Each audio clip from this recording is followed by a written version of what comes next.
Agora, quem chega para conversar com a gente é o nosso comentarista Hélio Beltrão. Tudo bom, Hélio? Bom dia. Bom dia, Carol. Bom dia, turma. Hélio, vamos começar com o caso Master. As investigações chegaram à política. Ciro Nogueira passa a condição de investigado pela Polícia Federal, suspeito de receber mesadas milionárias, vantagens indevidas, de Daniel Vorcaro, dono do Banco Master. O Ciro Nogueira foi alvo de mandados de busca e apreensão. E essa operação deu fôlego a discursos do governo e da oposição para a instalação da CPI do Master.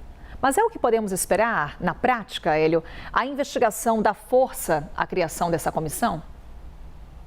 Carol, esse caso Master é um grande pepino, né? As investigações, a gente sabe, correm um risco de serem capturadas pelos investigados poderosos para que eles sejam blindados. Veja, por exemplo, o Ciro Nogueira é presidente do PP e muitos deputados e senadores do PP já assinaram pedido de instalação de CPI e CPMI do Master. Eles querem investigar o Ciro? Eu duvido. Eles querem blindar o Ciro. Nós vimos, logo nos dias seguintes à prisão do Vorcaro, lá atrás, no ano passado, uma enxurrada de informações sendo publicadas. Os podres do Toffoli, vazaram o contrato do escritório da família do Moraes com o Vorcaro, vazaram os encontros do Lula com o Vorcaro, as ligações com o Ciro Nogueira, com o Antônio Rueda, que é outro presidente do partido, mas aí começou o processo de delação premiada e a Polícia Federal e a PGR passaram a controlar o processo de perto.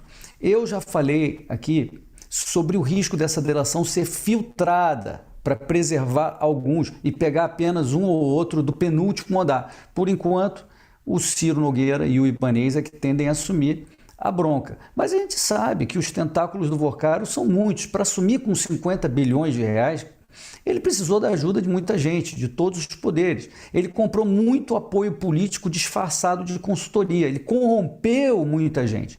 Então, o ideal nesse caso, na minha opinião, Carol, seria a descentralização das investigações. Várias investigações paralelas pelo Banco Central, pela CVM, pelo TCU, pela própria Polícia Federal, pelas polícias civis dos estados que tiveram os fundos de previdência investindo no Master, pela imprensa que sempre faz o seu trabalho, todos esses investigando e denunciando os culpados. Aí a blindagem ia ficar mais difícil.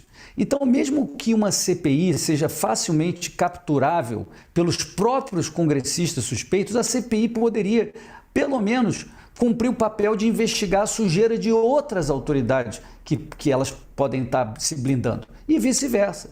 Então, é uma ingenuidade muito grande a gente acreditar que uma investigação centralizada na Polícia Federal do Lula vá ser isenta, que vá tratar todos os envolvidos da mesma maneira. É ingenuidade achar que a PGR vá tratar as suspeitas sobre os ministros do Supremo com o puro rigor da lei e tal. Esse caso é gravíssimo, vai exigir a atenção da sociedade até o fim da investigação e das denúncias. A gente sabe que hoje vai ter uma coletiva de imprensa para falar sobre isso da oposição, para ver o que se pode fazer. Trazemos agora nosso segundo tema, também com destaque para o que vai acontecer hoje em Brasília. Mas antes trago aqui um dado, Hélio. Nós trouxemos pesquisa Datafolha, encomendada pelo Fórum Brasileiro de Segurança Pública, que revela que 41% dos brasileiros dizem ver a atuação do crime organizado no bairro onde vivem. Diante desse cenário, hoje, então, temos o governo brasileiro lançando justamente um plano de combate ao crime organizado, que prevê cerca de 11 bilhões de reais em investimentos. Com eleições à vista, Hélio, perguntamos, esse programa, pelo que sabemos dele, consegue ajudar na segurança ou é uma medida eleitoreira? É puramente eleitoreira, Carol. O Lula está em modo de desespero desde que a queda de popularidade dele ficou evidente nas pesquisas dos últimos meses. Então, ele preparou uma série de decretos, portarias, que não dependem do Congresso Nacional. É puro marketing. Desses 11 bilhões de reais, 10 bilhões de reais são linhas de crédito do BNDES para os estados, via um tal fundo do governo para investimento em infraestrutura social, que inclusive eles convenientemente adaptaram para poder investir em segurança. O investimento mesmo é de 1 bilhão de reais. E veja, os tais 4 eixos mencionados aí do pacote do Lula são temas que qualquer governo sério teria priorizado desde o início. e não ter deixado para anunciar em ano eleitoral. Quais foram esses eixos aí que eles mencionaram? A tal asfixia financeira do crime organizado, que é uma tática antiga, muito conhecida, e se não foi aplicada até hoje pelas autoridades federais, foi por pura incompetência. Os estados fazem isso regularmente. O governo anuncia isso como se fosse uma novidade que vai mudar tudo. É uma balela isso.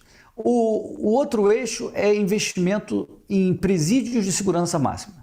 Presídios de segurança máxima são dos muitos pontos fracos do Lula, porque a gente se lembra, né, vocês vão se lembrar da fuga do presídio de Mossoró no início de 2024. As câmaras não funcionaram, o prédio era tão ruim que os presos fizeram facilmente buracos no teto, na parede, uma vergonha.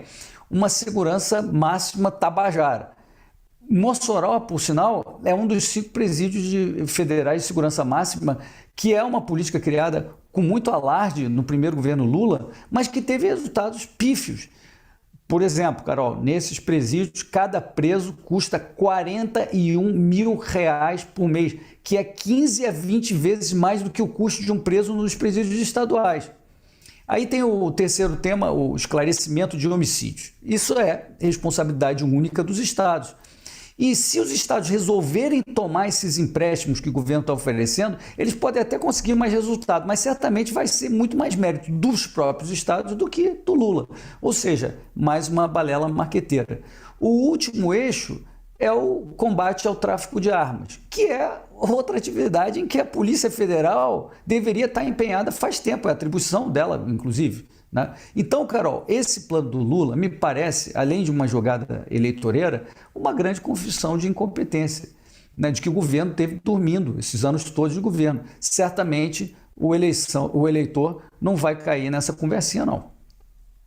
E por fim, Hélio, vamos falar sobre uma outra movimentação em Brasília. Essa envolve Judiciário e Congresso. Enquanto a aplicação da lei da dosimetria está suspensa, o líder do PL tenta avançar com o projeto de lei da anistia. Foi uma reação política à decisão do ministro Alexandre de Moraes, que aguarda julgamento no plenário do Supremo sobre as ações que questionam as novas regras. O que a gente traz aqui é se o Supremo Tribunal Federal erra ou acerta ao suspender a lei. Carol, erra feio. O PL da dosimetria virou lei, foi aprovado pelo Congresso, aí foi vetado pelo Lula, o Congresso derrubou o veto e a lei foi promulgada. E o texto legal é de vigência imediata, está valendo. Então, o ordenamento legal brasileiro diz, essa lei passou e está valendo. Só que na hora em que as defesas dos condenados do 8 de janeiro começaram a pedir a revisão de penas, já com base nessa lei, a Associação Brasileira de Imprensa, a ABI, e o PSOL, sempre o PSOL, entraram com uma ação direta de inconstitucionalidade, questionando justamente a constitucionalidade da lei, tanto na forma como o veto foi derrubado, quanto no conteúdo. Mas em seguida o relator do Supremo Tribunal Federal lá, o ministro Alexandre de Moraes, fez uma pedalada para prejudicar os condenados. Como é que foi isso? Ele não atendeu às demandas das defesas para já reduzir a pena conforme a nova lei e, por outro lado, ele atendeu a ADI. Mas ele atendeu de um jeito especial, ele pediu explicações ao Senado e ao Planalto. E, na prática, ele suspendeu monocraticamente a lei sem mandar a decisão para o plenário do Supremo Tribunal Federal, como deveria ser uma decisão monocrática de inconstitucionalidade. Mas se a lei está valendo e se ele não declarou, como ele não declarou a inconstitucionalidade, então está valendo. Essa suspensão não faz sentido. Não aplicar a lei é mais um golpe grave no devido processo legal, infelizmente, no Brasil, infelizmente. O PL da dosimetria, vamos lembrar, ele foi criado pelo Congresso justamente para mitigar um pouco os erros, os abusos do julgamento das pessoas que estavam na Praça dos Três Poderes naquele dia 8 de janeiro. Essas pessoas foram julgadas numa instância ilegal, porque elas não têm foro privilegiado, elas tinham que ter sido julgadas na primeira instância. Elas foram condenadas sem que a acusação tenha individualizado as condutas de cada uma. Elas foram condenadas por crimes sobrepostos. As defesas não puderam fazer sustentação oral, porque foi tudo em plenário virtual. Então, muita coisa fora da lei. Mais uma vez, uma decisão legítima do Congresso Nacional é atropelada pela caneta de um ministro do Supremo Tribunal Federal.